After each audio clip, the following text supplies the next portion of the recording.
चलिए अब हमें क्या पढ़ना है, विशेष चतुर्भुजों का क्षेत्रफल। ठीक है, कौन कौन से विशेष चतुर्भुज की बात हो रही है। सबसे पहला है एक समचतुर्भुज का क्षेत्रफल। समचतुर्भुज में क्या होता है, जिसकी सारी साइड होती है, जिसकी सारी भुजाएं क्या होती हैं, वो बराबर होती हैं। देखो, समचतुर्भुज का क्षेत्रफल जिसका नाम है B A B C D.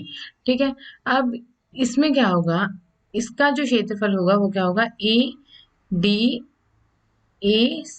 D. ठीक है, और क्षेत्रफल कौन से त्रिभुज का, ABC। ठीक है, इन दोनों का। अब देखो, अब इसका हम निकालें तो क्या होगा, क्षेत्रफल किसका निकाल रहे हैं हम, अ, त्रिभुज ACD का, और दूसरा क्षेत्रफल हम किसका निकाल रहे हैं, त्रिभुज ABC का। तो देखो, इसके लिए फॉर्मूला क्या था, half into base into height, मतलब उसका आधार और उसकी ऊंचाई। तो देखो, इस वाले ट्रायंगल की, इस वाले की, ये वाला जो है, इसके लिए कौन सा आधार है, AC। ठीक है, और हाइट कौन सी है, OD। क्या है, OD। ठीक है, अगर ABC को देखें, ABC, तो इसके लिए कौन सी आधार है, AC, और इसकी है ऊंचाई क्या है, OB। ठीक है, अब क्या करना है, अब हमें रख देना है यहाँ। ठीक है, इन दोनों का जो हमने क्षेत्रफल निकाला वो, तो क्या हो जाएगा, half into AC into OD plus half into AC into OB। ठीक है, अब देखो, जब कोई चीज प्लस में है और यहाँ पे हमें देख रहा है कि इसमें भी हाफ AC है, इसमें भी हाफ AC, तो हम क्या निकाल लें, इसको कॉमन लेके बाहर निकाल लें। तो देखो, हाफ इंटू AC, अब अंदर क्या रह जाएगा, जब कॉमन लेते हैं तो क्या होता है, अंदर हम मान लेते हैं कि वो चीज गायब होगी, तो बचा क्या, OD प्लस, इधर से ये कॉमन गया तो कितना बचा, OB। तो क्या हुआ, हाफ AC। अब देखो, OD प्लस OB, OD और OB क्या है, BD। और अब अगर आप देखो तो ये क्या हो गया, ये वाली AC, ये क्या है, एक क्या है, विकीर्ण है, तो इसका नाम दे दिया हमने D1। और ये वाली जो है, ये BD है, तो इसका नाम दे दिया हमने D2। तो हमारे पास इसका क्षेत्रफल का क्या सूत्र आ गया, half into D1 into D2। D1 क्या है, एक विकर्ण, और D2 क्या है, दूसरे विकर्ण। आई बात समझ में, मतलब समचतुर्भुज का आपको क्षेत्रफल पूछा जाए तो आप इस तरीके से निकाल लेंगे। ठीक है, चलिए, अब ऐसे एक समचतुर्भुज का क्षेत्रफल ज्ञात कीजिए जिसके विकर्ण की लंबाई 10 सेंटीमीटर और दूसरे की 8.2 सेंटीमीटर है। तो देखो कैसे करेंगे। ठीक है, हमें मिल गई उसकी क्या, D1 कितना है, एक विकर्ण क्या है, पूरा लिखना आप, है ना, कि कितना है, 10 सेंटीमीटर। ठीक है, D2 का कितना है, 8.2 सेंटीमीटर। ठीक, तो जो उसका क्षेत्रफल होगा, किसका, समचतुर्भुज का। अब मुझे बनाने की जरूरत तो है नहीं, है ना, वो आकार समचतुर्भुज कैसे है आपको पता ही है। ठीक है, तो ये हो जाएगा half into D1 into D2। ठीक है, तो हो जाएगा हाफ, D1 क्या है, 10, और D2 क्या है, 8.2।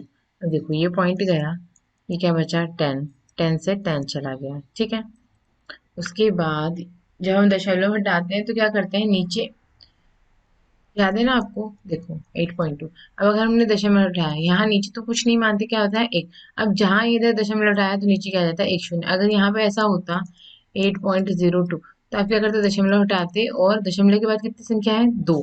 तो एक और दो कितने शून्य हो जाते हैं, दो। जितनी दशमलव के साथ बाद संख्या हो उतने हम नीचे एक जीरो उसमें जोड़ देते हैं, है ना। ठीक है, अब देखो, 10 से 10 चला गया, 2 1 जा 2, 2 4 जा 8, 2 1 जा 2, तो कितना हो गया, 41 सेंटीमीटर।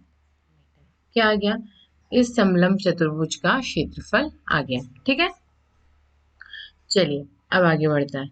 अब सोचिए, चर्चा कीजिए और लिखिए, क्या सोचना है। समांतर चतुर्भुज का विकर्ण खींचकर इसे दो सर्वांग सम त्रिभुजों में बांटा जा सकता है। क्या समलंब को भी सर्वांग सम त्रिभुजों में बांटा जा सकता है। तो देखो क्या हुआ, दो प्रकार के हमें क्या बनाना है, इसमें आकृति बनानी है। ठीक है, देखो, एक बोला उन्होंने समबलम, ठीक है, इसका नाम दे दिया हमने ए बी सी डी। अब वो कह रहे हैं कि जब हमने इसकी विकर्ण काटी, ठीक है, दो सर्वांग, जब हमने इसका विकर्ण खींचा तो हमें दो सर्वांग सम क्या मिल गए, त्रिभुज। देखो कैसे मिले, ये वाली साइड और ये वाली साइड बराबर हुई, ये भी साइड और ये भी साइड बराबर हुई, ठीक है, और ये वाली चीज इन दोनों में क्या है, कॉमन है। तो क्या हो जाएगा कि ये त्रिभुज ए बी डी,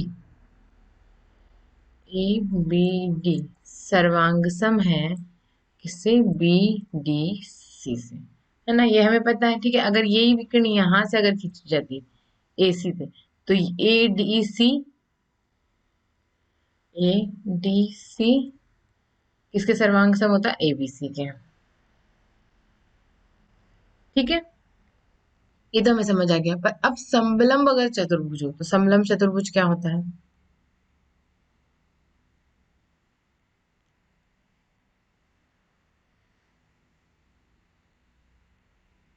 ठीक है। अब देखो समलंब चतुर्भुज में दो सर्वांग सम त्रिभुजों में बांटा जा सकता है। तो देखो अगर हम उसकी विकर्ण यहाँ खींचे,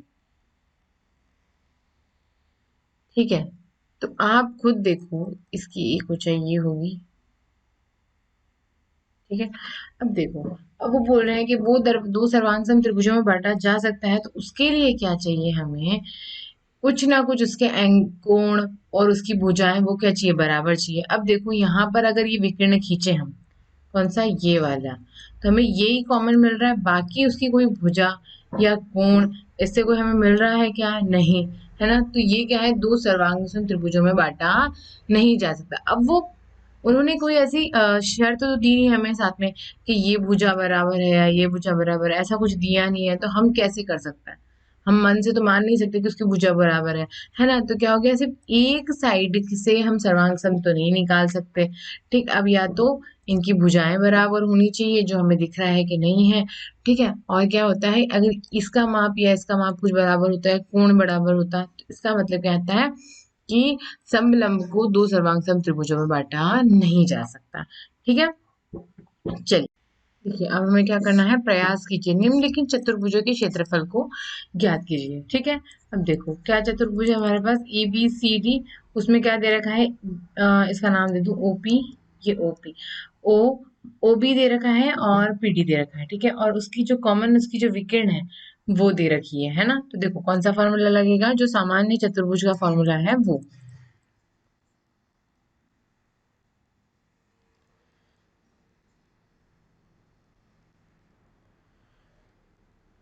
कितना होता है, half into D into H1 plus H2। देखो यहाँ पर डी क्या है, हाफ इंटू डी कितना है, 6 सेंटीमीटर, ठीक है, सेंटीमीटर में लिखना है ना, 6 इंटू H1 कितना है,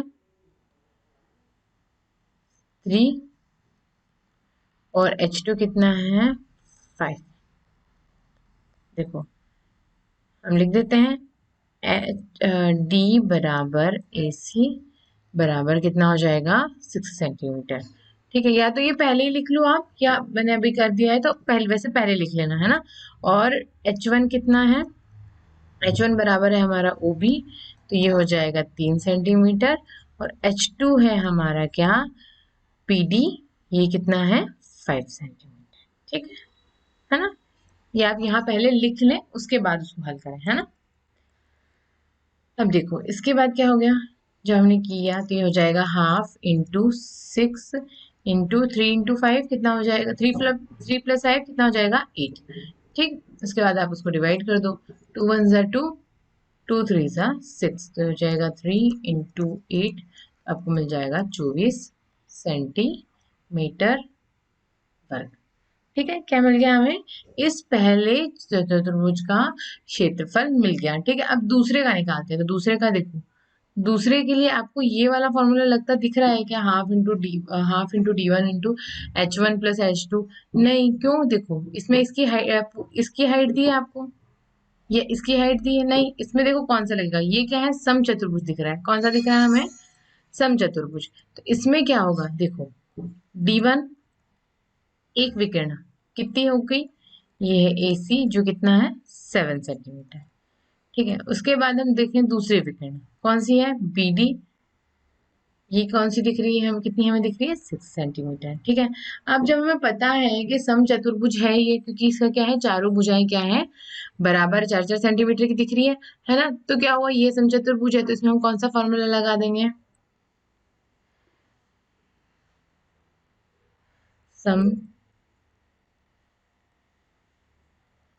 समचतुर्भुज का क्षेत्रफल।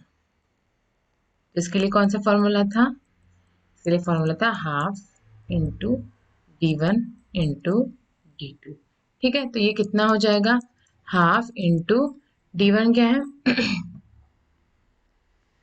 D1 क्या है 7 सेंटीमीटर। ठीक है, D2 कितना है 6 सेंटीमीटर, 2 1 = 2, 2 3 = 6, तो ये कितना हो जाएगा 7 × 3 = 21 सेंटीमीटर वर्ग। आ गया समझ में, है ना। अब आपको देखना है कि कौन सा चतुर्भुज है और उसके बाद लगाना है उसके लिए सूत्र। ठीक, चलो अब आगे बढ़ते हैं। अब देखो निम्नलिखित चतुर्भुजों के क्षेत्रफल ज्ञात कीजिए में तीसरी आकृति कैसी दिख रही है हमें, देखिए जिसमें क्या दिख रहा है, ना तो देखो उन्होंने दोनों ना तो विकर्ण दिए हैं, ना उन्होंने दोनों की क्या दी है ऊंचाई दी है। अब देखो क्या हुआ अब अगर हम इसको देखें, इस वाले ट्रायंगल को, इसको ABC और ADC। अब देखो ये दोनों सर्वांगसम हैं, देखो कैसे हुए, क्योंकि AB बराबर कितना है, AB बराबर DC है। ठीक है, उसके बाद देखें हम तो AD बराबर क्या है BC, फिर देखें तो AD बराबर है BC। ठीक, उसके बाद जो ये वाला है जो भुजा है AC, ये इनमें कॉमन है, AC बराबर AC, तो ये हो गया ना सर्वांग सम त्रिभुज। अब अगर ये सर्वांग सम त्रिभुज हुआ तो जो इसकी चौथी क्या होगी, ये वाली जो ऊंचाई है कौन सी, इसको हम दे देते हैं नाम O, तो ये क्या होगा OB बराबर होगा OD के, OB बराबर होगा किसके OD के। ठीक है, तो अब देखो जब OB बराबर हमें OD मिल जाएगा, ठीक है, तो ये क्या हो गया सर्वांग समचतुर्भुज हो गया। या तो हम ऐसा लिख दें या फिर हम कह सकते हैं कि इसका जो एरिया, इसका जो क्षेत्रफल है, किसका क्षेत्रफल, अर्थात अर्थात क्षेत्रफल कौन से त्रिभुज का, ABC का, ABC का बराबर होगा किस त्रिभुज के क्षेत्रफल से, ACD, ACD। ठीक है, दोनों से आप कर सकते हो, या तो आप OB बराबर OD लिख दो या फिर वो ना लिखते हुए, अगर हम वो ना लिखें तो हम क्या लिखें, हम लिख देते हैं ये कि इन दोनों का क्षेत्रफल क्या होगा बराबर। तो देखो हम निकाल लेते हैं एक का क्षेत्रफल, तो देखो क्या होगा, क्षेत्रफल हमने किस त्रिभुज का निकाला, हमने निकाला ABC का, क्योंकि इसकी जो माप है वो हमें सारे मिल रहे हैं, है ना। देखो इसका आधार हमें मिल रहा है और इसका हमें ऊंचाई भी मिल रही है, तो आधार देखो कितना हुआ 8 सेंटीमीटर और उसकी ऊंचाई कितनी हुई 2 सेंटीमीटर, तो देखो 2 से 2 गया, बचा कितना 8 वर्ग सेंटीमीटर। ठीक है, अब देखो जब हमें पता है किसके हिसाब से, इसका नंबर दे दूं मैं 1। ठीक है, कौन सी, इक्वेशन 1 के अनुसार क्या होगा, क्षेत्रफल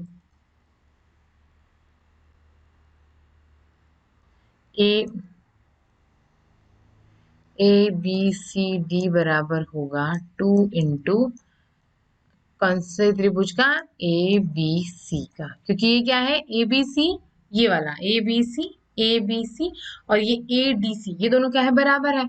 तो क्या होगा कि इसका हम गुणा कर देंगे 2 में, तो 2 इंटू 8, तो हमें मिल जाएगा 16 वर्ग सेंटीमीटर, क्या मिल जाएगा उसका क्षेत्रफल मिल जाएगा। ठीक है ना, हमने क्या लगा दिया यहाँ पे सर्वांग सम त्रिभुज का उसके जो गुण है वो लगा दिया, और हमने क्या बोला कि ये वाला जो क्षेत्रफल है, ये वाला ये क्षेत्रफल इसके क्षेत्रफल के बराबर है। ऐसा हमने कह दिया और हमने क्या कर दिया उसका, जब बराबर ही है तो हमने क्या कर दिया, इस वाले क्षेत्रफल में 2 का गुणा कर दिया तो हमें क्षेत्रफल पूरे त्रिभुज पूरे चतुर्भुज का मिल गया। क्या है, कौन से का, ए बी सी डी का। ठीक है, आप ये ना लगाते हुए ये लगाएंगे तो इसमें गलती होने की क्या होगी, कोई चांस नहीं होंगे। ठीक है ना। चलिए अब आगे बढ़ते हैं। अब बहुभुज का क्षेत्रफल। ठीक है, अब ये जो बहुभुज है ये कौन सा दिख रहा है हमें, 1 2 3 4 5 पंच बहुभुज दिख रहा है ना हमें। ठीक है, तो अब देखो क्या होगा, 5 साइड है इसकी। अब इसका अगर आपको निकालने बोले क्षेत्रफल तो देखो आप कैसे निकालेंगे। एक विकर्ण हमने निकाली AC, एक विकर्ण हमने निकाली AD। तो क्या होगा, देखो यहाँ पे हो जाएगा ये वाली जो इसकी ऊंचाई थी, क्योंकि हमेशा त्रिभुज का जब हमें क्या निकालना होगा, क्षेत्रफल, तो क्या करेंगे हम, हमें चाहिए उसका आधार, उसके बाद चाहिए उसकी ऊंचाई। ठीक है, तो देखो ऊंचाई तो उन्होंने हमें दे दी और AC का हम इधर नाम दे देंगे। देखो क्या होगा, तो फिर क्या होगा, इसका क्षेत्रफल ABC इस त्रिभुज का प्लस ADC प्लस इस त्रिभुज का। ठीक है, इसके लिए कोई फॉर्मूला नहीं निकलने वाला क्योंकि क्या है, यहाँ पे कोई चीज कॉमन ऐसी लग नहीं रही है, बस ये H1 H2 H3। ठीक है, तो क्या होगा कि हम कैसे निकालेंगे इसका, ABC बराबर कितना हो जाएगा, हम यहाँ इसके आगे लिख देते हैं। तो आ जाएगा देखो हाफ इंटू, इसका आधार क्या है AC। ठीक है, ऊंचाई हो गई H1 प्लस हाफ इंटू इसका आधार क्या है AD, दूसरे वाले त्रिभुज का है ना। ACD का आधार क्या दिख रहा है AD, और जो उसकी ऊंचाई है वो क्या है H2 प्लस हाफ, और इसकी ऊंचाई क्या है AD, और ये हो जाएगा इंटू H3। अब देखो, या तो ये चतुर्भुज के हिसाब से ये हो जाएगा AD बाहर हो जाएगा और ये हो जाएगा H2 प्लस H3। ठीक है, और ये हो जाएगा क्या, हाफ या ऐसी, तो ऐसा है ही, है ना। तो क्या करना है, बस हमें इन क्या करना है, इन त्रिभुजों का जितने त्रिभुज वहां निकले उनका क्या कर देना है, योग। ठीक है, कुछ आकार में तो सारे त्रिभुज मिल जाएंगे आपको और उसका हम क्षेत्रफल निकाल के और उनका योग कर देंगे। और कुछ में ऐसा होगा कि एक त्रिभुज निकल गया, मतलब 2 त्रिभुज निकल गए और मिल गया हमें एक और कौन सा, कोई सा भी वर्ग मिल गया या आयत मिल गया।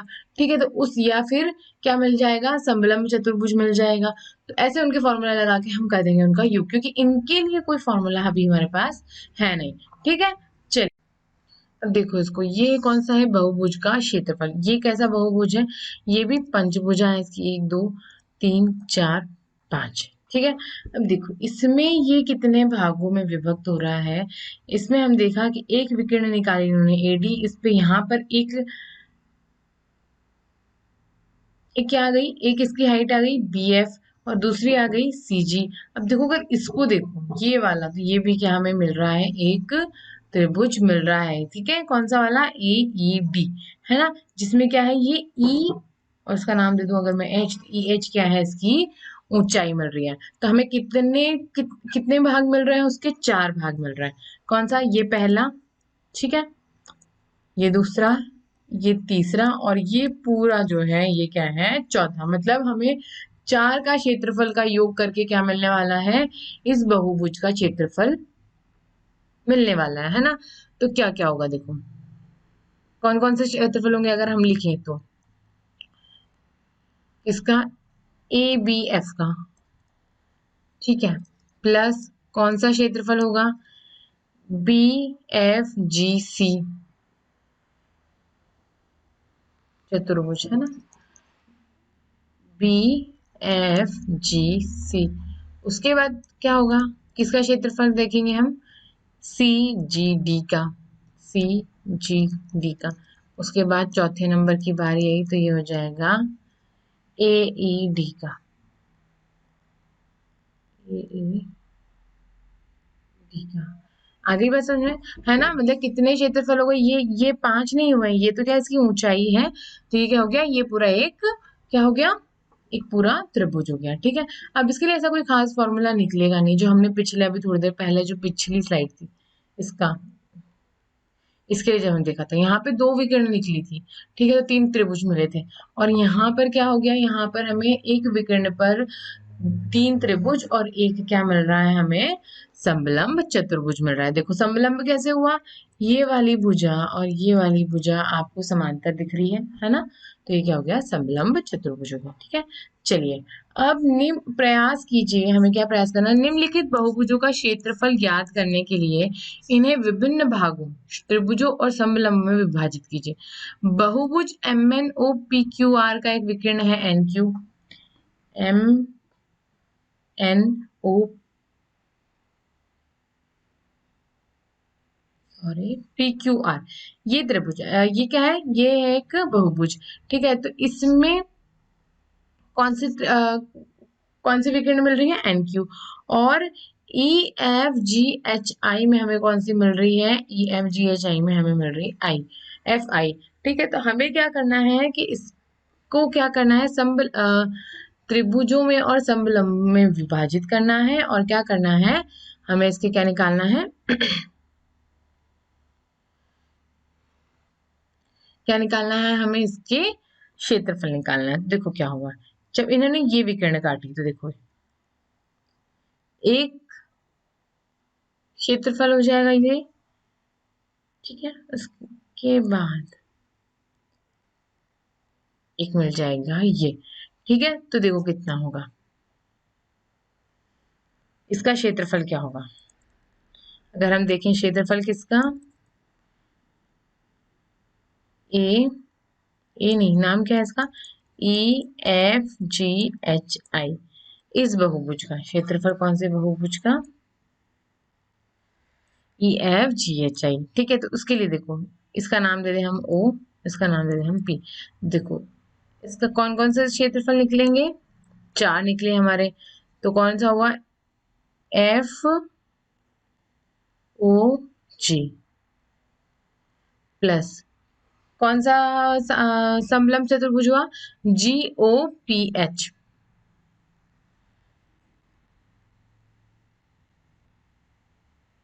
समलंब चतुर्भुज का कौन सा हुआ ये, जी ओ पी एच।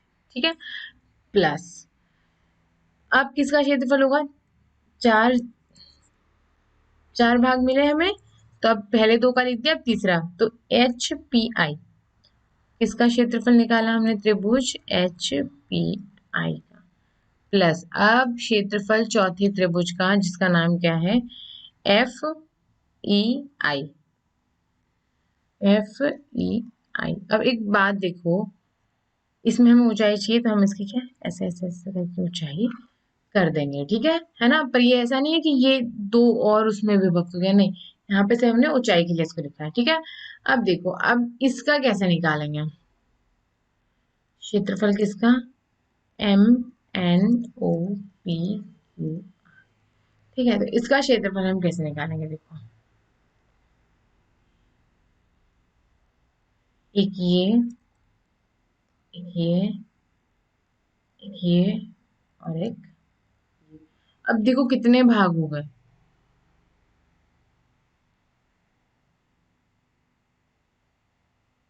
अब अगर हम देखें, ये देखो एक, ये दो, ये तीन, ठीक है, और ये पूरा हमें क्या मिल रहा है, हमें मिल रहा है यहाँ पर ये समलंब चतुर्भुज, यहाँ भी हमें ये नहीं मिलेगा ना, यहाँ पे ये समलंब चतुर्भुज के लिए तो हमें दो भुजा समांतर चाहिए, तो ये वाली भुजा और ये वाली भुजा हमें समांतर नहीं दिख रही, ये भुजा भी हमें समांतर नहीं दिख रही, मतलब क्या हो गया, यहाँ पे भी एक और क्या होगी, एक और विकर्ण खिंचाएगी। ठीक है, तो देखो क्या होगा,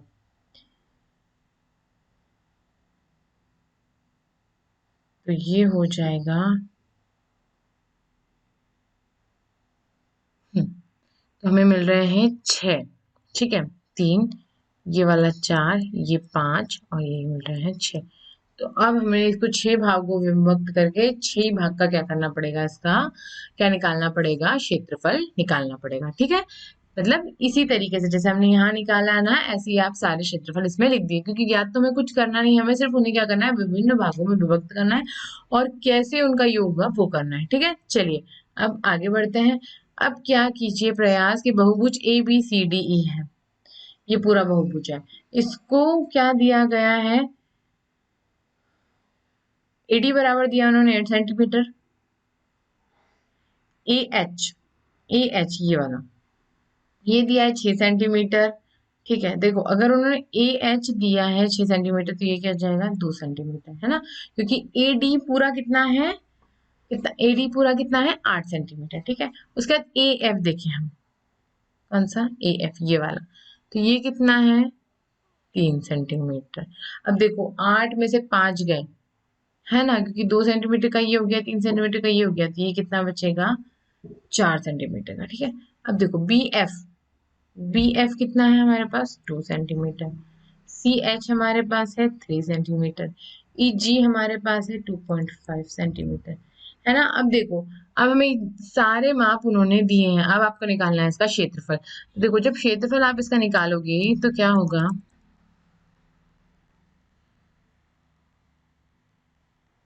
किसका निकालना है, A B C D E, A B C D ई।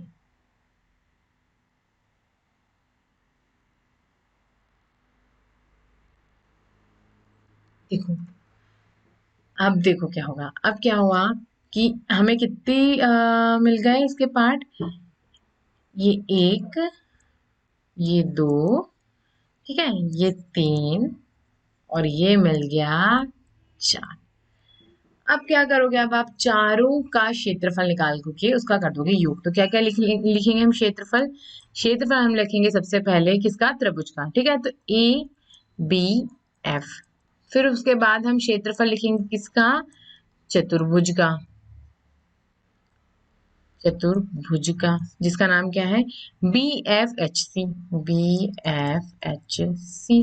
ठीक है, प्लस फिर हम किसका क्षेत्रफल लिखेंगे, तीसरे त्रिभुज का, जो क्या है ये C H D, C H D, plus उसके बाद चौथे क्षेत्रफल की चौथे त्रिभुज की भारी है, वो क्या है ए ई डी, ए ई डी। अब देखो क्या होगा, अब या तो आप अलग अलग निकालो, है ना, अलग अलग निकाल के क्या कर दो, हम निकाल लेते हैं यहाँ अलग अलग, है ना। ठीक है, देखो सबसे पहला कौन सा होगा, ये वाला, है ना, क्षेत्रफल कौन से त्रिभुज का, ए बी एफ का। देखो तो ए बी एफ का होगा हाफ इंटू, इसका आधार कितना है ए एफ। ठीक, उसके बाद इसकी ऊंचाई कौन सी है बी एफ, तो ये कितना हो जाएगा हाफ इंटू आधार कितना है 3 सेंटीमीटर का, बी एफ कितना है 2 2/2, तो ये कितना हो गया 3 सेंटीमीटर। इसका निकल गया क्षेत्रफल ए बी एफ का 3 सेंटीमीटर। ठीक है, अब देखो दूसरे का कौन सा वाला है, A F H C, A F H C का जब हमने निकाला, ठीक है, दूसरा क्षेत्रफल हमने निकाला B B F H C बराबर कितना हो जाएगा, हाफ इंटू, देखो हाफ इंटू ये पूरा। ठीक है, तो ये देखो क्या होगा,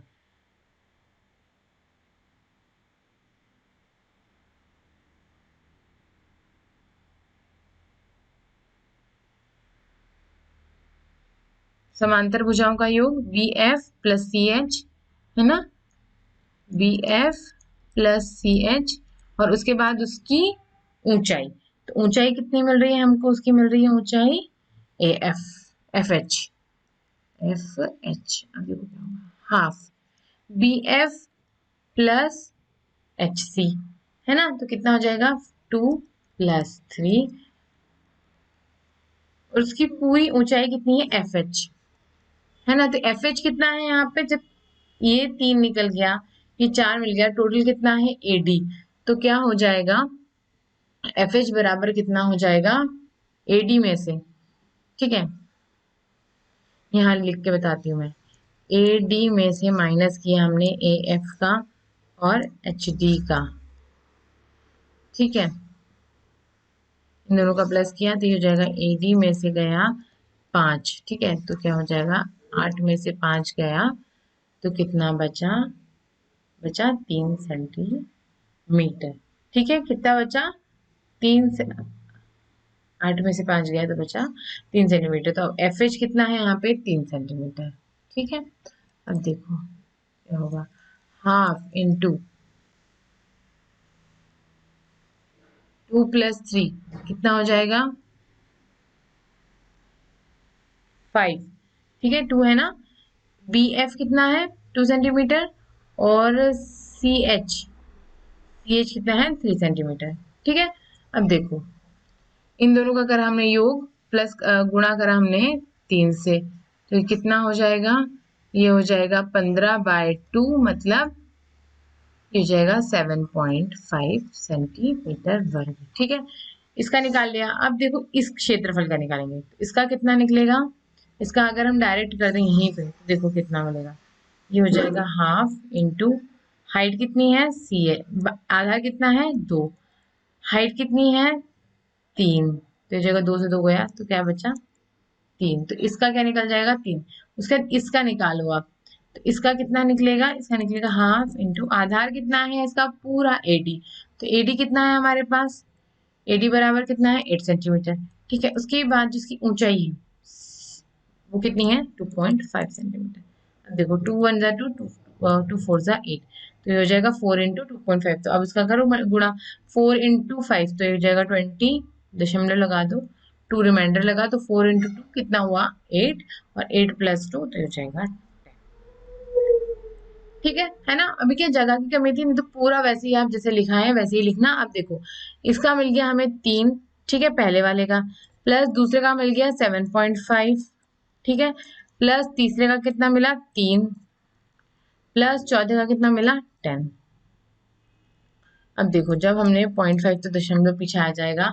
अब देखो आपने करा 3 + 7 कितना हो गया 10, 10 + 10 20, 20 + 3 तो ये हो जाएगा 23.5 सेंटीमीटर वर्ग। क्या करा हमने, उसको 4 भाग में हमें विभक्त करके दिया हुआ था, तो हमने क्या निकाल दिया, उसके माप के हिसाब से उसका क्षेत्रफल निकाल दिया। ठीक है, बहुभुज के क्षेत्रफल में थोड़ी सी मेहनत है ही, क्योंकि उसके लिए क्या हमारे पास कोई सूत्र तो है नहीं, तो हम क्या करते हैं अलग अलग भागों का क्षेत्रफल निकाल के उसका योग कर देते हैं। ठीक है ना, आया समझ। चलिए अब आगे, चलिए अब हमें क्या ज्ञात करना है, MNOPQR का हमें क्या ज्ञात करना है, क्षेत्रफल ज्ञात करना है। अब देखो यहाँ पे हमें क्या दिख रहा है, कितने भाग हो गए इसके, एक, ठीक है 2, उसके बाद 3, ठीक 4, 5, ये वाला सॉरी 5, और ये हो गया 6। मतलब हमें क्या करना है, 6 पहले 6 जो इसके अलग अलग भाग है जिसमें 4 त्रिभुज है और 2 क्या दिख रहे हैं समलम, तो पहले हमें 4 त्रिभुज और 2 समलम का क्या निकालना पड़ेगा क्षेत्रफल, और उसके बाद क्या होगा इन 6 ही भागों का योग, और फिर हमें मिलेगा MNOPQR का हमें क्या मिलेगा, क्षेत्रफल मिलेगा। ठीक है, आई बात समझ में आया ना। अब देखो सबसे पहले हम लिख देते हैं कि हमारे पास क्या क्या चीज है। ठीक है, देखो MP है ना, MP कितना है हमारे पास, सॉल्यूशन लिख दें है ना। ठीक है, MP कितना है हमारे पास 9 सेंटीमीटर। ठीक है, MD कितना है 7 सेंटीमीटर। अब देखते चलो इनसे मिलने क्या वाला है, देखो ये MP है कितना 9 सेंटीमीटर है, MD ठीक है कितना हुआ, MD है 7 सेंटीमीटर। तो देखो इससे हमें DP मिल जाएगा, जो हमें इसमें इसके आधार की जरूरत पड़ेगी। देयरफॉर DP बराबर कितना हो जाएगा, हाँ 9 - 7 2 सेंटीमीटर, ऐसा आप लिख सकते हो, MP - MD। ठीक है, अब देखो उसके बाद हमारे पास क्या है, MD भी हो गया, MC है, ये कितना है 6 सेंटीमीटर। ठीक है, उसके बाद देखो MC, ये वाला C है ना, MC, तो इससे हमें क्या मिल रहा है, देखो अगर इस पूरी लाइन में से हमने MC को माइनस कर दिया तो हमें CP मिल जाएगा है ना। तो देखो देयरफॉर CP बराबर कितना हो जाएगा, 9 में से MC कितना है 6 सेंटीमीटर, तो हमें मिल जाएगा CP 3 सेंटीमीटर। देखो MP में से हमने किसको माइनस कर दिया, इस MP में से ये यहाँ तक इसको माइनस कर दिया, तो क्या हो गया, हमें मिल गया CP। क्यों, क्योंकि CP हमें चाहिएगा ना यहाँ पर इस वाले त्रिभुज में है ना। ठीक है, अब देखो उसके बाद उन्होंने क्या दिया, MB दिया है, MB बराबर दिया उन्होंने 4 सेंटीमीटर। ठीक है, MB, ठीक है, तो इससे तो हमें कुछ नहीं मिल रहा है, हमें बीपी मिल रहा है, पर बीपी का कुछ काम है नहीं। ठीक है, तो उसका छोड़ देते हैं। ठीक, उसके बाद देखो उसके बाद एम ई, एम ए दे रखा है उन्होंने कितना, 2 सेंटीमीटर। ठीक है ना, मतलब हमें इन सब के आधार मिल गए। देखो एम ए मिल गया, इसका आधार ए सी, ए सी उन्होंने दिया है नहीं, तो इसको ये हमें निकालना पड़ेगा। ठीक है, अब देखो दिया है ना, देखो अगर नहीं दिया है तो हम कैसे निकालेंगे, एम पी में से ए सी बराबर कितना हो जाएगा, देखो सीपी कितना निकला 3। ठीक है, एम ए कितना है 2, तो कितना हो जाएगा ये, जब 9 में से 5 गया तो कितना बचा, 4 सेंटीमीटर। ठीक है, तो देखो क्या होगा, हम इसको लिख दें ए सी बराबर, है ना, ए सी बराबर हमें क्या मिलेगा, एम पी माइनस किसका योग, एम ए और C P, M A plus C P. आया समझ में, मतलब ये वाली जो लाइन है, अगर हम इसको अगर ऐसे करें, इस पूरी लाइन में से ये वाली चीज और ये वाली चीज हम, ये वाली और ये वाली हमने माइनस कर दी तो हमें ये मिल जाएगी, ये पूरी लाइन हमें मिल जाएगी। ठीक है,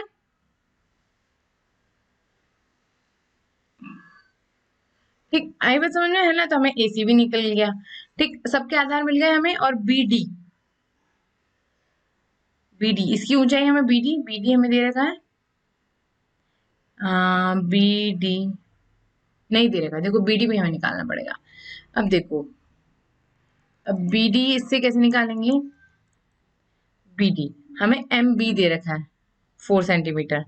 ठीक है, एम बी दे रखा है और हमें दे रखा है डीपी, तो हम बी डी निकाल लेंगे। देखो बी डी बराबर क्या होगा, ये हो जाएगा एम बी कितना है 4 सेंटीमीटर। ठीक है, डीपी कितना है 2 सेंटीमीटर, तो 9 में से प्लस करा हमने, 2 + 4 6, 9 में 6 गया तो कितना बचा, 3 सेंटीमीटर।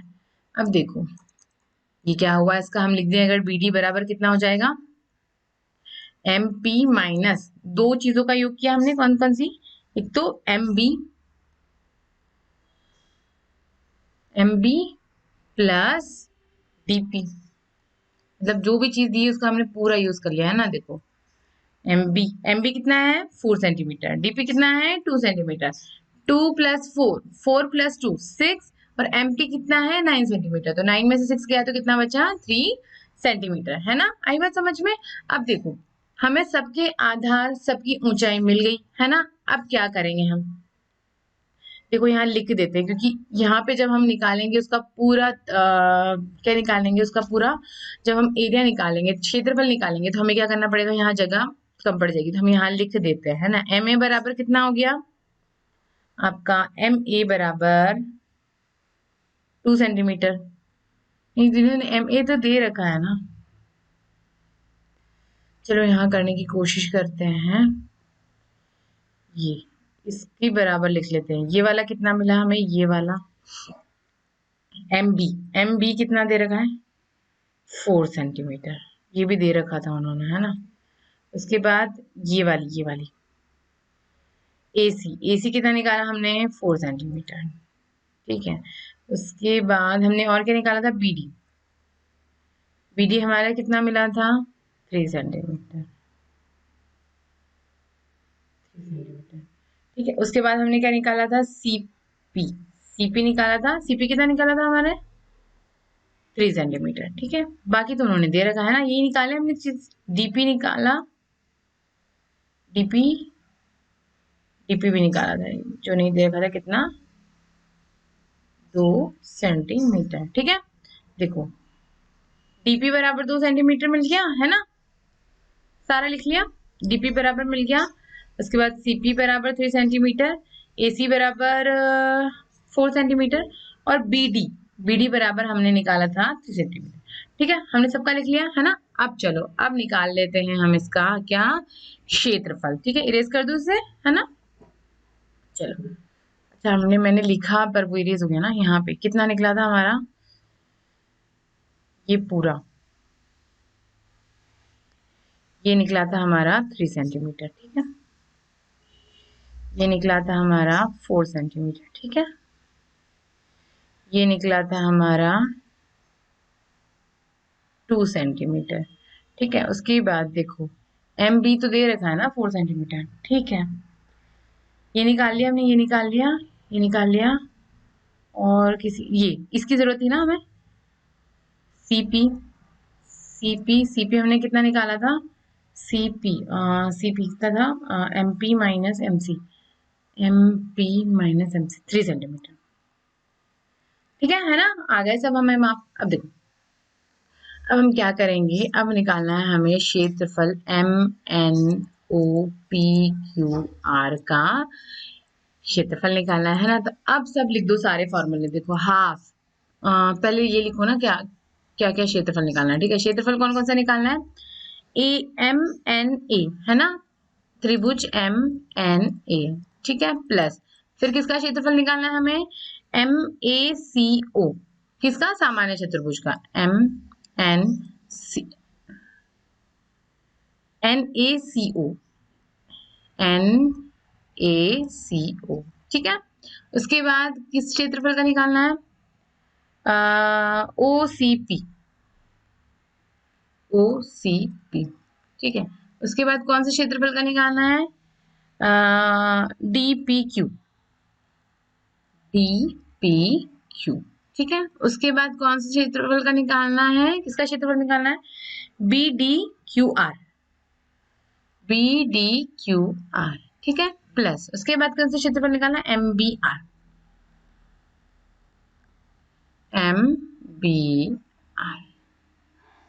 आई बात समझ, है ना। चलो अब लिख देते हैं हम इसके सारे क्षेत्रफल, एम एन, एम देखो एम एन ए का निकाला है तो हमने एम ए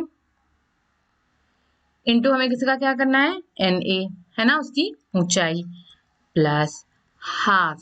ठीक है, जब हम सामान्य चतुर्भुज का निकालते तो क्या सूत्र होता है, उसके समांतर भुजाओं का योग इंटू क्या करते हैं हम, उसकी ऊंचाई। तो देखो समांतर चतुर्भुज क्या है, एन ए, और एक है ओ, नहीं, हाँ, ओ सी। ठीक है, एन ए प्लस ओ सी का गुणा ऊंचाई क्या है यहाँ पे, ए सी। ठीक, अब प्लस करो, हाफ किसका क्षेत्रफल, ओसीपी का, ओसीपी का, तो ये हो जाएगा हाफ, इसका आधार क्या है, सीपी, ऊंचाई क्या है, ओसी। ठीक है, आ रहा है ना समझ। चलिए, अब उसके बाद क्षेत्रफल डीपी क्यू, तो इसका है हाफ इंटू आधार क्या है, डीपी, इंटू डी क्यू, इसकी ऊंचाई क्या है, डी क्यू। ठीक है, प्लस हाफ, अब किसका क्षेत्रफल निकालेंगे हम, बी डी क्यू आर का, तो ये क्या, समांतर भुजाओं का योग, तो B R plus D Q, B R plus D Q, और उसकी ऊंचाई, तो ऊंचाई क्या है यहाँ पर, बी डी, प्लस तीसरे जो छठा चतुर्भुज है, छठा जो त्रिभुज है उसका एम बी आर का, तो क्या है इसका जो आधार है वो क्या है, एम बी। ठीक है, और जो इसकी ऊंचाई है वो क्या है, बी आर। अब देखो, अब आप कर दो सबका योग, देखो हाफ निकाल लो बाहर। ठीक है, सभी में हाफ है, हाफ तो हमने निकाल लिया बाहर। अब देखो बड़ा ब्रैकेट लगा के, एम ए, एम ए कितना है, एम ए कितना निकाला था हमने, एम ए है 2 सेंटीमीटर। ठीक है, गुणा एन ए 2.5 सेंटीमीटर। ठीक है, सब प्लस, जब हम कॉमन लेते हैं तो अंदर उसको गायब कर दो, है ना, तो हाफ तो निकल गया, है ना, एम ए एन ए आ गया। ठीक है, plus N A, N A कितना है 2.5 सेंटीमीटर, प्लस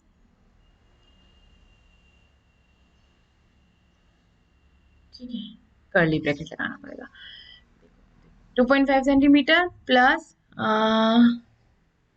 ये हो जाएगा ओसी, कितना है 3 सेंटीमीटर, गुणा बीडी से, तो बीडी कितना है हमारे पास, बीडी नहीं ए सी, ए सी, ए सी कितना है 4 सेंटीमीटर। ठीक है, प्लस उसके बाद हाफ, है ना, सीपी कितना है, सीपी 3 सेंटीमीटर, हाफ नहीं, हाफ तो हमने कॉमन निकाल लिया, सीपी कितना है 3 सेंटीमीटर, ओसी कितना है, ओसी 3 सेंटीमीटर। अब प्लस करो, उसके बाद डीपी, डीपी कितना है डीपी 2 सेंटीमीटर। उसके बाद डीक्यू, डीक्यू कितना है 2 सेंटीमीटर। ठीक है, कितने हो गए 4 हो गए है ना। अब देखो पांचवा कौन सा, ये रहा बी आर, और ये बी आर, बी आर कितना है 2.5 centimetre in plus D Q कितना है 2 सेंटीमीटर, गुणा में हम क्या लिखेंगे उसकी ऊंचाई, तो उसकी ऊंचाई कितनी है बी डी है ना, B D 3 centimetre plus half तो सब में कॉमन निकल ही गया। देखो एम बी, एम बी कितना है, एम बी हमारा है 4 सेंटीमीटर इंटू, इसके बाद उसकी ऊंचाई बी आर है, जो बी आर कितना है 2.5 सेंटीमीटर। आ गया समझ है ना। अब देखो क्या होगा, अब सबका कर दो गुणा और योग। ठीक है, तो देखो 2 × 2.5 तो ये हो जाएगा 10, 2 × 5 10, 0 और ऊपर लगा 1 रिमाइंडर, तो ये हो जाएगा कितना 2 × 5 कितना हो गया 0। ठीक है, 10 मतलब 1 लगा रिमाइंडर, 2 × 2 4, 4 प्लस 1, 4 प्लस 1 ये हो जाएगा 5.0 प्लस, फिर देखो 2 प्लस 2.5 प्लस 3 तो ये कितना हो जाएगा 5.5 इंटू 4। ठीक है, प्लस 3 × 3 9 प्लस 2 × 2 4 प्लस कितना होगा 2.5 प्लस 2 4.5 इंटू 3 प्लस 4 इंटू 2.5, तो 4 की टेबल 5 बार 20, 0 लगा 20 का 0, 2 लगा रिमाइंडर, 4 इंटू 2 8, 8 प्लस 2 10। क्या हो गया, यहाँ हमने लगा दिया, क्या लगा दिया दशमलव लगा दिया। ठीक है, अब देखो हाफ 5 प्लस 5, 4 की टेबल 5 बार 20, 0 2 लगा रिमाइंडर। ठीक है, दशमलव लग गया, और 5 इंटू 4 × 5 कितना होगा 20, 20 प्लस 2 22 प्लस 9 प्लस 4 कितना हो गया 11, 9 प्लस 4 13। ठीक है, 13 आ गया, प्लस 4.5 का, तो 3 × 5 15, दशमलव लगा 1 लगा रिमाइंडर, 3 × 4 12, 12 प्लस 1 13 प्लस 10। अब कर दो इनका सबका योग। ठीक है, तो कितना हो जाएगा, देखो हम कर देते हैं सबका, 5 प्लस यहाँ लिख दो है ना, यहाँ लिख देते हैं 5 22, 5 22 13, और कितना है 13.5, और ये है 10। ठीक है, पांचों चीजें मिल गई हमें, 0.5 तो ऐसा कैसे लिखा जाएगा, ये हो जाएगा 3 प्लस 2 6, 6 प्लस 2 8, 8 प्लस 5, 8 प्लस 5 कितना हो जाएगा 13, एक रखा रिमाइंडर, 1 प्लस 2 3 4 5 6, 63.5, ये कितना हो जाएगा 63.5। ठीक है, अब देखो क्या होगा, अब इसका आप कर दो भाग दे दो 2 से, तो 2 3 जा 6, 2 1 जा 2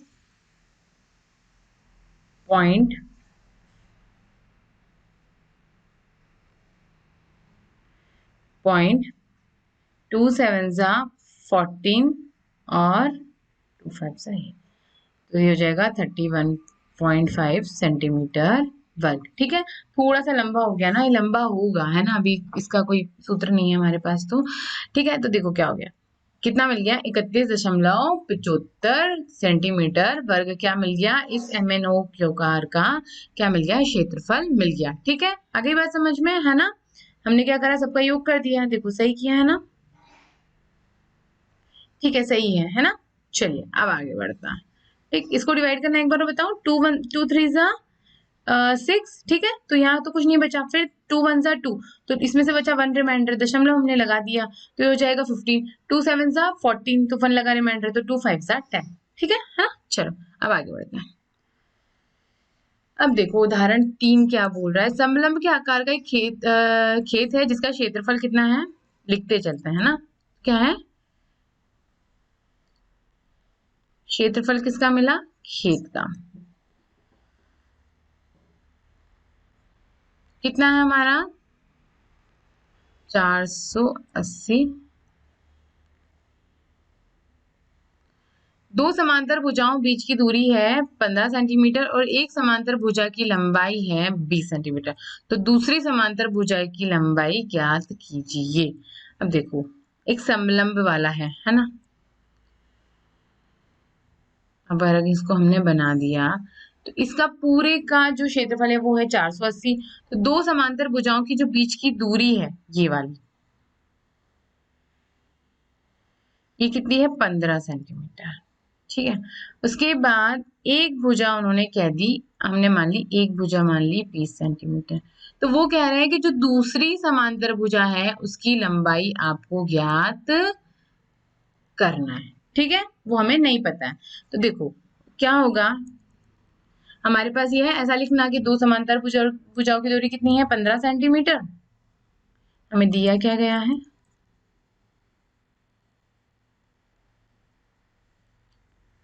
पूरा ऐसे लिखना। ठीक है, बराबर 15 मीटर। ठीक है, और एक समांतर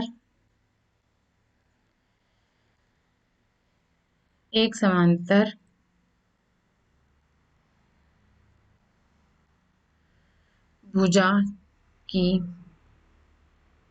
लंबाई कितनी है 20 मीटर। और निकालनी क्या है, दूसरी समांतर भुजा की लंबाई। क्या निकालना है हमें, ये निकालना है ना। तो देखो क्या होगा,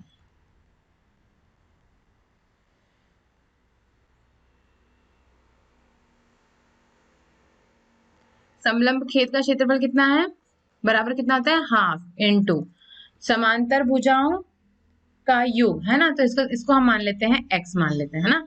समांतर भुजा का योग तो x प्लस 20 गुणा आप कर दो किसमें, दो समांतर भुजा की दूरी कितनी है 15, ठीक 15, और ये कितना है 480 बराबर half into x plus 20 into 50। देखो कैसे हो गया, ये हो जाएगा 480 है ना। तो 480 ये किस में है डिवाइड में, इधर जाके किस में हो जाएगा गुणा में इंटू 2। ठीक है, ये गुणा में इधर जाके कितने में हो जाएगा डिवाइड में 15 बराबर एक्स प्लस 20। ठीक है, तो देखो क्या होगा 15 वन जा 15, 15 थ्री जा क्या हो गया 45। ठीक है, तो जब 45 48 में से 45 गया, 48 में से 45 गया तो कितना बचा 3, और 3 और शून्य कितना हो जाता है 30। तो 15 की टेबल में 30 कितनी बार आता है 2 बार, तो ये कितना हो गया 32। ठीक है, 32 और क्या हो गया 32 को गुणा 2 में, तो ये हो जाएगा, हमें इसको x प्लस 20 को ऐसे लिखते हैं x प्लस 20 बराबर 34 का गुणा 2 में तो कितना हो गया 64। ठीक है, तो x बराबर आपका क्या आ जाएगा 64 माइनस 20 मतलब 44 सेंटीमीटर। क्या आ गई इसकी दूसरी समांतर भुजा की लंबाई। ठीक है, तो पूरा आप लिख देना। हमें क्या मिल गई, दूसरी समांतर की भुजा की लंबाई कितनी मिल गई 44 सेंटीमीटर। ठीक है ना। चलिए अब आगे बढ़ता है।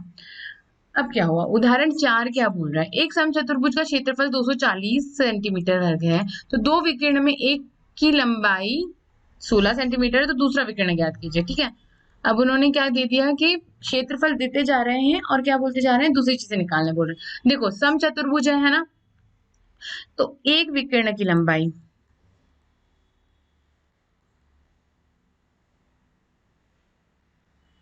एक विकर्ण की लंबाई लिख दें हम इसको d1। तो d1 बराबर कितना है हमारे पास 16 सेंटीमीटर। ठीक है, उसके बाद है हमारे पास समचतुर्भुज का क्या है क्षेत्रफल, वो कितना है 240 सेंटीमीटर वर्ग।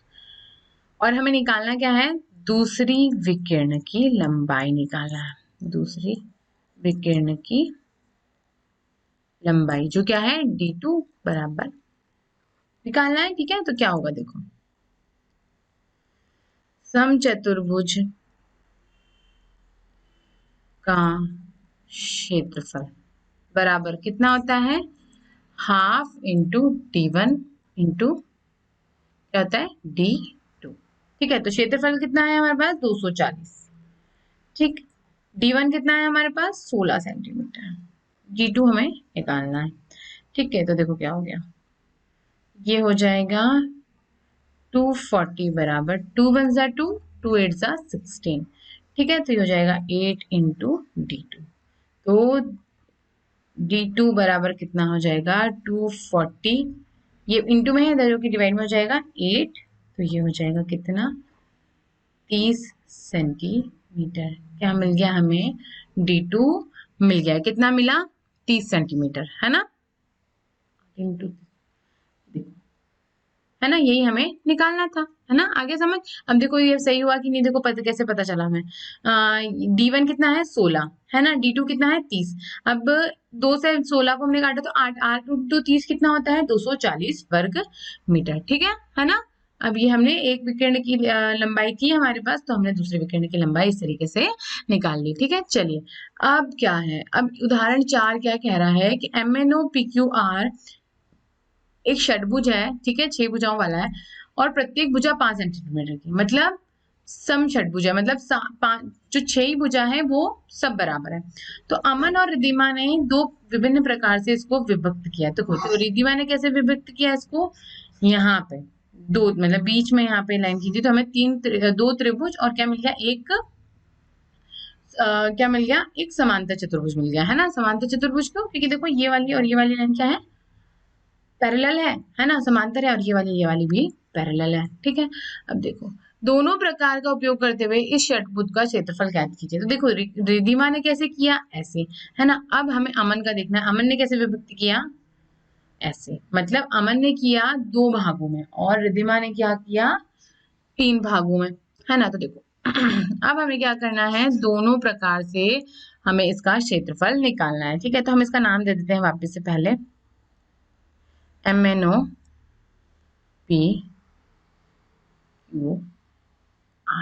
ठीक है, निकाल दिए, लिखा हमने। अब देखो, अब हमें क्या पता होना चाहिए, जब हम इसका क्षेत्रफल निकालेंगे तो हमें MN है हमारे पास, देखो MN है 5 सेंटीमीटर, ये सारे 5-5 सेंटीमीटर की, है ना। और ये वाली जो है, ये क्या है 8 सेंटीमीटर की, 8 सेंटीमीटर, दोनों क्या है बराबर है। अब देखो, अब इसके लिए अगर हमें किसी त्रिभुज का क्या निकालना होता है, क्षेत्रफल, तो हमें क्या चाहिए उसका आधार। तो देखो MNO का आधार हमारे पास है 8 सेंटीमीटर। अब इसकी जो ऊंचाई है ये वाली, ये हमें निकालनी पड़ेगी, और इसकी ऊंचाई ये भी हमें निकालनी पड़ेगी। देखो इसमें भी हमें इसके आधार तो है पर ऊंचाई हमारे पास है नहीं। अब देखो क्या हुआ, ये जो पूरा है ये वाला, पूरी लाइन कितनी है 11 सेंटीमीटर की। अब देखो अगर इस वाले, देखो कौन से त्रिभुज को, MNO समांतर है किसके, RQP के, PQR लिख देते हैं, त्रिभुज PQR के। देखो कैसे, आरपी बराबर कितना है हमारा, आरपी बराबर MN, और क्या है, मतलब ये इनकी जो तीनों साइड है ना, तीनों भुजाएं क्या है एक दूसरे के बराबर है। देखो MN बराबर, चलो लिख देते हैं, MN बराबर कितना है, MN बराबर है RQ, और ये बराबर किसके हैं OP, और ये बराबर किसके हैं QP के। देखो 4 साइड तो बराबर हो गई, और MO और RP, और MO बराबर कितना है RP। तो क्या हो गया, ये जब समांतर चतुर्भुज हुए तो इसका मतलब क्या हुआ, ये वाली जो है इसका नाम देते हैं हम X, और यहाँ दे देते हैं Y। तो NX बराबर Y, QY होगा। तो देखो अब इसमें से देखो, अगर आप तो ये पूरी जो लाइन है ये बराबर होगा, है ना। तो क्या हुआ देखो, और हम देखें तो MNQ, है ना, N एन क्यू बराबर कितना होगा, एन क्यू बराबर होगा एन एक्स प्लस, ये लाइन को अगर जोड़ दें तो एक्स वाई प्लस कितना माना हमने क्यू वाई। अब देखो एन एक्स और क्यू वाई को हम एन एक्स लिखते हैं, एक्स वाई कितना है हमारे पास, एक्स वाई बराबर ओपी है कितना 5 सेंटीमीटर प्लस एन एक्स को, एन वाई को भी मैं एन एक्स लिख दूं क्योंकि क्या है एन एक्स बराबर क्या है क्यू वाई है। तो देखो क्या मिला हमें, और एन क्यू कितना है हमारे पास, एन क्यू ये पूरा कितना है 11 सेंटीमीटर। ठीक है, देखो हमें क्या मिल जाएगा, एन एक्स ये हो जाएगा कितना 2nx बराबर 11 माइनस 5, तो nx बराबर कितना हो जाएगा, 11 में से 5 गया तो कितना बचा 6, 6 बाय ये हो जाएगा 2, तो हो जाएगा 3 सेंटीमीटर। मतलब nx और qy बराबर है, तो हमें क्या मिल गया, इनका जो माप है वो कितना मिल गया 3 सेंटीमीटर। अभी बस हमने, अब हमें यही चाहिए था, इन दोनों की क्या चाहिए थी ऊंचाई, जो हमने निकाल ली। ठीक है, अब देखो इस चतुर्भुज के हिसाब से जो हमारा क्षेत्रफल होगा M N O P Q R बराबर हमारा क्षेत्रफल किस किस का होगा, क्षेत्रफल त्रिभुज एम एन ओ का प्लस क्षेत्रफल चतुर्भुज कौन सा M O N M O P R plus फिर किसका क्षेत्रफल निकलेगा आर पी क्यू का, आर पी त्रिभुज आर पी। ठीक है ना। अब देखो अगर हम इसका क्षेत्रफल यहाँ निकाले तो ये हो जाएगा half into M N O मतलब ओ एम उसका आधार गुणा उसकी ऊंचाई M N X plus half into M O P R का क्या होगा, जो समांतर भुजा होंगी उसका क्या होगा, ये हमें क्या मिल रहा है यहाँ पर, हमें मिल रहा है इसका क्या,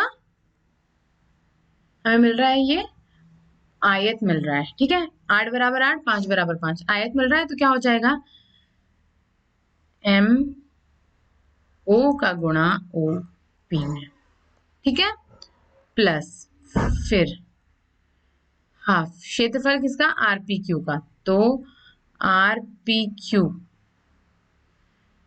तो ये हो जाएगा आर पी का गुणा किसमें क्यू वाई में, इसकी ऊंचाई में। अब देखो क्या होगा हाफ इंटू ओ एम कितना है हमारे पास 8 इंटू एन एक्स कितना है 3 प्लस एम ओ एम कितना है 8 सेंटीमीटर और ओ पी कितना है 5 centimetre plus half R P कितना है 8 सेंटीमीटर और क्यू आई कितना है 3 सेंटीमीटर। अब देखो क्या हो गया 2 1 2 2 4 8 2 1 2 2 4 8। अब देखो क्या होगा यहाँ कर देते हैं हम, है ना, ये हो जाएगा 4 into 3 plus 8 into 5 plus 4 into 3। तो देखो 4 इंटू थ्री कितना हो गया 12 प्लस 40 प्लस 12 बराबर हमें मिल जाएगा, ये हो जाएगा 4 प्लस 4 प्लस 0 है ना, और 1 प्लस ये हो जाएगा 64 सेंटीमीटर वर्ग। क्या मिल गया हमें इस त्रिभुज इसका पूरा, या तो आप पूरा ऐसा हमें क्या करना है या फिर हम ऐसा भी लिख सकते हैं कि ये इसका वर्ग बराबर ये वर्ग हो जाएगा, तो हम एक ही का वर्ग निकाल के भी कर सकते हैं। ठीक है, पर ये भी सही है ना। चलिए अब हमने किसके हिसाब से निकाल लिया रिधिमा की विधि के हिसाब से, अब हमें किसके हिसाब से निकालना है अमन की विधि के हिसाब से। अमन ने क्या करा इनको इसमें विभक्त कर दिया, तो देखो क्या होगा हमें दो क्या मिल गए समांतर समलंब चतुर्भुज मिल गए। ठीक है, तो अब देखो इसके हिसाब से इसकी ऊंचाई ये होगी और इसकी ऊंचाई हमने मान ली। ठीक है, तो देखो ये क्या है, 8 सेंटीमीटर है ना। अब देखो जब ये 5-6 भुजाएं एक हैं और उसने बीच में से काटा, तो आपको क्या पता पड़ेगा कि ये वाली, ये सब भुजा ये बराबर है, तो ये भी क्या होगी, ये इनमें कॉमन है ना। तो क्या होगा, ये आधे भाग में विभक्त हो गया, कितने में हो गया, आधे में। तो मतलब इसका मतलब क्या हो गया, ये वाला है ये हमें मिल जाएगा 4 सेंटीमीटर और ये भी मिल जाएगा हमें 4 सेंटीमीटर। ठीक है, तो अब हम इसका निकाल लें, क्या क्या निकाल लें हम इसका, समलंब चतुर्भुज का। देखो क्षेत्रफल किसका निकालना है हमें, MNOPQR का। तो हम इसका डायरेक्ट करते हैं, क्षेत्रफल कौन सी समलंब चतुर्भुज का, MNQR प्लस NQOP। ये हो जाएगा हाफ इंटू MN, इसका नाम दे दो आप X, इसका नाम दे दो। ठीक है, तो ये हो जाएगा समांतर भुजाओं का योग, है ना। देखो MR plus NQ, MR plus NQ into उसकी ऊंचाई कितनी हो गई, MX प्लस हाफ इंटू, इसके हिसाब से इसकी समांतर भुजा कौन सी हुई, OP और NQ, OP प्लस NQ गुणा उसकी ऊंचाई में, तो ऊंचाई कितनी हुई, EY। देखो क्या होगा, हाफ इंटू MR कितना है हमारे पास, MR है हमारे पास 5 सेंटीमीटर। ठीक है, NQ पूरा कितना है 11 गुणा MX हमने कितना निकाला 4 सेंटीमीटर। ठीक है, प्लस हाफ, हाफ क्या होगा, ये दोनों का वर्ग पता है बराबर ही है ना। देखो ओपी कितना है 5 सेंटीमीटर प्लस NQ कितना है 11 सेंटीमीटर गुणा PY क्या है 4 सेंटीमीटर। देखो क्या होगा, ये हो जाएगा 2 1 2, 2 2 4, 2 1 2, 2 2 4, तो हो जाएगा 16 इंटू 2 प्लस 16 इंटू 2, तो ये हो जाएगा कितना 32 प्लस 32, तो ये हो जाएगा 64 सेंटीमीटर वर्ग। ठीक है, आ गया समझ, है ना। क्योंकि ये क्या कर रहा है, इसको इस प्रकार, इसको अमन ने इसको कैसे बीच में से काटा, तो ये क्या हो गया, दोनों बराबर हो गई। या तो आप क्या करो, दोनों का एक का निकाल कर गुणा कर दो 2 से, या इस तरीके से आप कर सकते हो। ठीक है ना। अगली बात समझ में, अब इसमें उन्होंने क्या बोला था, ये जो षटभुज है जिसकी प्रत्येक भुजा 5 सेंटीमीटर की, मतलब ये जो ये की जो सारी भुजाएं ये क्या थी, ये सब क्या थी, बराबर। अब जब आपकी सारी भुजाएं बराबर है, कोई भी आकृति को आप बीच में से जब काट दें तो वो क्या होती है, बराबर भागों में बट जाती है। ठीक है, चलिए अब आगे बढ़ते हैं। अब है ठोस आकार। ठोस आकार क्या होता है, ठोस आकार क्या होता है, हमने पढ़ा है कि ठोस आकार वो होता है जिसका कुछ आकार हो और जो कुछ ना कुछ जगह घेरता हो। ठीक है, अब देखो यहाँ पे हमारे पास कौन कौन से ठोस आकार हैं, घनाभ, और ठोस आकार क्या होते हैं, 3D आकृति होती है, बेलन, शंकु, घन और पिरामिड। अब देखो ये घनाभ उन्होंने पूरे के हिसाब से बता दिया, सफेद सफेद के हिसाब से। ठीक है, घन, ठीक, उसके बाद क्या है, घन इसमें थोड़ा सा लंबा हो गया है, ये थोड़ा छोटा होगा, है ना, सारी साइड क्या होगी इसकी बराबर। ये बेलन, ठीक है, और ये पिरामिड, और ये क्या हुआ, शंकु। ठीक है, अब इन ठोस आकार से वो क्या बताना चाह रहे हैं, हमने भी पिछला जो अध्याय था उसमें ही पढ़ा था, ये क्या होता है, इसका कोना जो होता है जहां पे दो भुजाएं मिलती हैं, वो 2 हो या 3 हो, ठीक है, कोई भी जहां पे सारी भुजाएं एक पॉइंट पे मिल जाती है वो क्या होता है, शीर्ष। ठीक है, जो सपाट सतह होती है वो क्या होता है, फलक। ये सपाट सतह कौन सी होगी, ये। और ये जो भुजाएं जो क्या करती है, दो शीर्ष को जोड़ती है, वो क्या होती है, किनारा। इसके हिसाब से ये मिल गया, है ना। अब इसको देखो, तो ये शीर्ष, ये भी शीर्ष, ये शीर्ष और ये शीर्ष, है ना। और किनारे कौन से हुए, ये वाला ये जो बीच में ये दिख रहा है ये ये और ये, है ना, ये क्या हुआ किनारा। और फलक मतलब सपाट सतह, वो क्या हो गई, ये नीचे जो सतह है वो क्या हो गई, सपाट सतह हो गई। ठीक है, चलिए। और घन में भी ऐसा ही होगा, है ना। अब देखो, अब क्या कह रहे हैं, देखो ठोस आकार एक घनाभाकार डिब्बा है, ठीक है, जिसमें क्या होगा कि आपको क्या क्या मिल रहा है इस तरफ, ये क्या मिल रहा है, एक आयत, ये दूसरा आयत, ये तीसरा, ये चौथा, और ऊपर भी दो दो आयत मिल रहे हैं हमें, ये वाला और ये वाला। कितने आयत हो गए, 6। ठीक है, अब देखो इसके जो आमने सामने वाले जो विपरीत दिख रहे हैं आयत, वो एक दूसरे से बराबर दिख रहे हैं। देखो क्या हो गया, ये वाली भुजा और ये वाली भुजा क्या होगी, बराबर। ये भुजा बराबर होगी, और उसकी भी ये भुजा और ये वाली भुजा बराबर होगी। उसके बाद ये भुजा और ये भुजा इसके बराबर होगी, और ये वाली भुजा भी ये वाली भुजा के बराबर होगी। और ये दोनों, ये वाले दोनों, ये क्या होंगे, सामने वाले बराबर होंगे। इसी तरीके से ये सामने वाले और ये सामने वाले बराबर होंगे। और ये जो ऊपर वाले हैं, ये ऊपर वाला नीचे वाले के और नीचे वाला ऊपर वाले के क्या होगा, बराबर होगा, है ना, किसके माप के हिसाब से।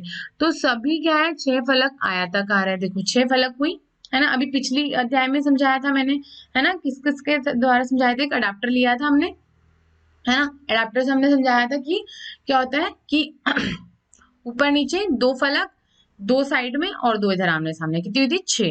ठीक है, तो जो सम्मुख फलक है वो क्या है, सर्वांग सम है। मतलब सर्वांग सम मतलब उनकी जो भुजाएं हैं वो क्या है, बराबर हैं। इसीलिए घनाभ में सर्वांग सम फलक के 3 युग्म है। मैंने अभी बताया कि ये वाला और ये दोनों बराबर है, मतलब सर्वांग सम है।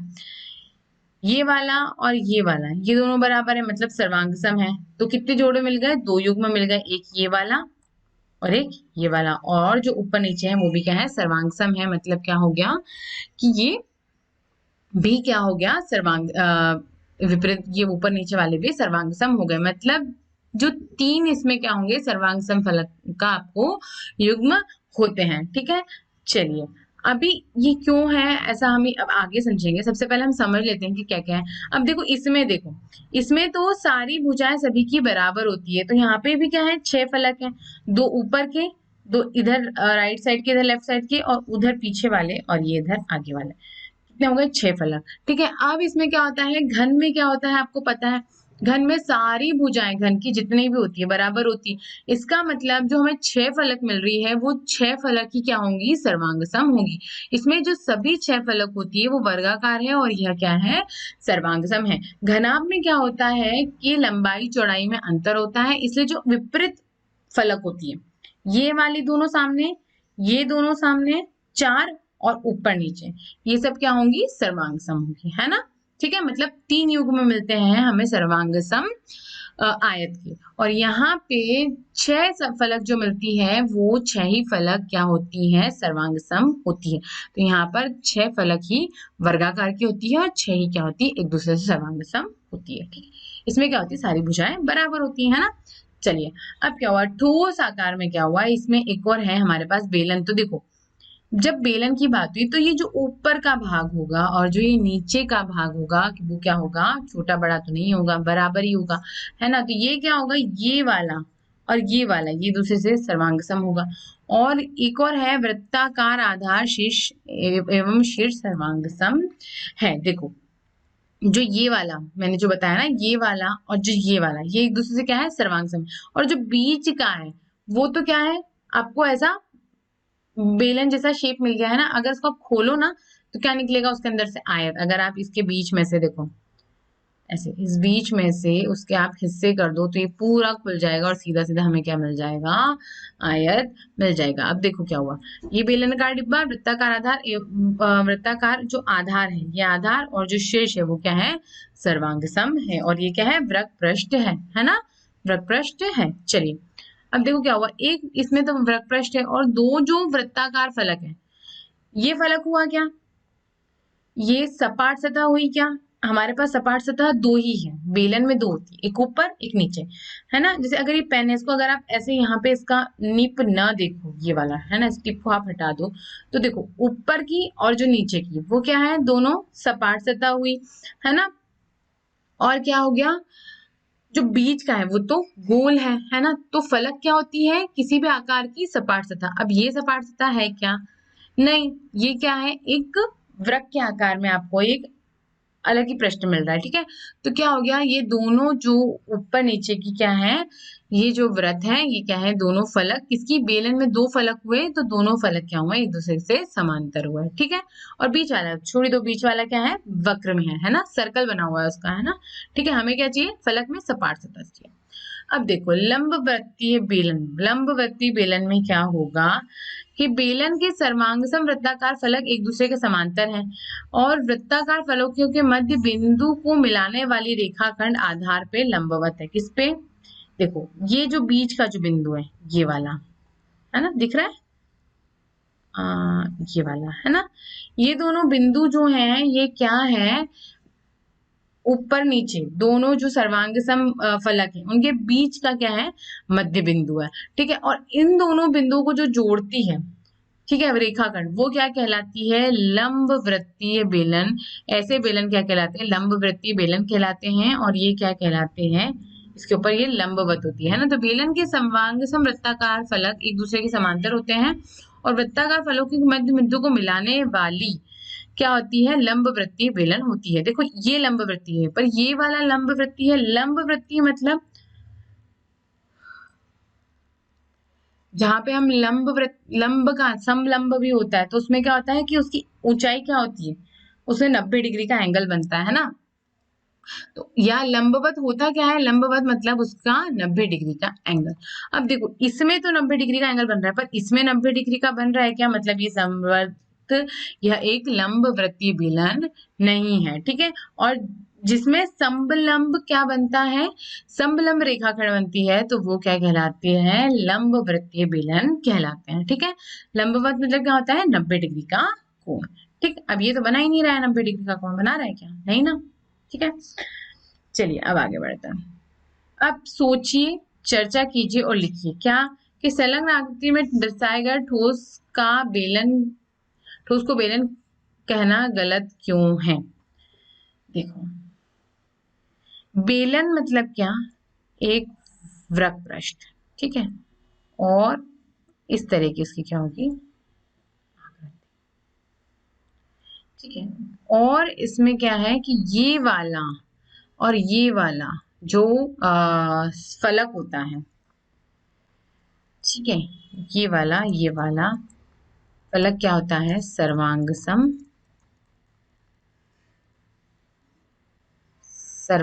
होता है, ठीक है। ये क्या होता है, दोनों इसके फलक जो रहते हैं वो सर्वांगसम होते हैं, है ना।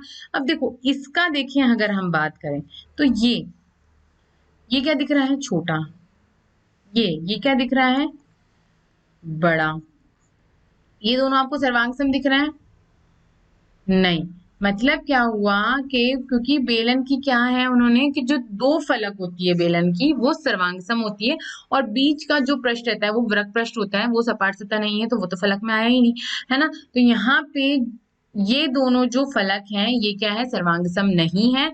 इसका मतलब हम इसको बेलन नहीं कह सकते हैं, मतलब इसको बेलन कहना बिल्कुल गलत है, ठीक है। बेलन में क्या होता है, दोनों जो ऊपर नीचे की फलक होती है, दो ही फलक होती है और वो फलक क्या होती है, सर्वांगसम होती है, ठीक है। आई बात समझ में, है ना। चलिए अब आगे बढ़ते हैं।